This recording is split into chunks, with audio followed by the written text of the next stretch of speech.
Edi Rama nuk e kupton se si një njeri mund ketë frikë nga burgu. E vis mamaj, shefe financë, thot Edi Rama, jo vetëm që ajo nuk firmos më, po as kjo nuk firmos më. Po si të firmosi kjo zonja, jeni në vete apo jo? Nuk e di nëse kjo është nën, po mund jetë nën, ka fëmijë. Kanë frikë nga burgu.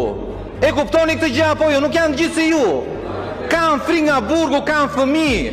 Dhe një ditë bukur nga veni marrin e fusin në burg. Dhe fëmijët jeni prindas, jeni prind. Dhe fëmija thot, kush mami? Është në burg.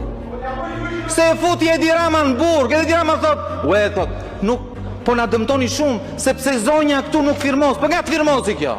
Të shkoj në burg, është në netim, është e pandehur, është në arrest shtëpie. Kjo është çmenduria e këtij parlamenti.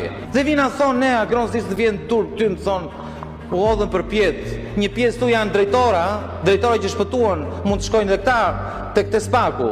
Janë drejtora, ish drejtora bën karrierë, i mori Belinda nga drejtora dhe i bëri deputet. Thonë, si s'vjen turp ty që flet, vi mua turp që flas dhe flas për korrupsionin. Mua do të vi turp? Dhe s'duhet ju vi turp juve që mbroni korrupsionin? Po talleni, po jeni dhe të rinj.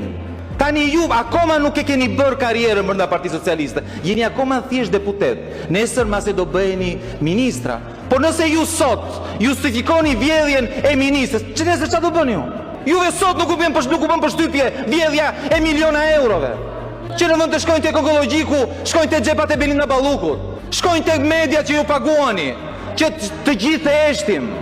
Jeni të rinj, thirrini mendjes, sepse edhe këta që sot po rrezikojnë burgun se janë në burg, ishin në vendin tuaj.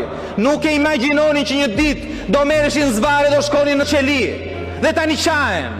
Nuk ju a ka fajin Spaku, ju a ka fajin Rama. Sepse Rama u pasurua më shumë se gjithë ju bashkë.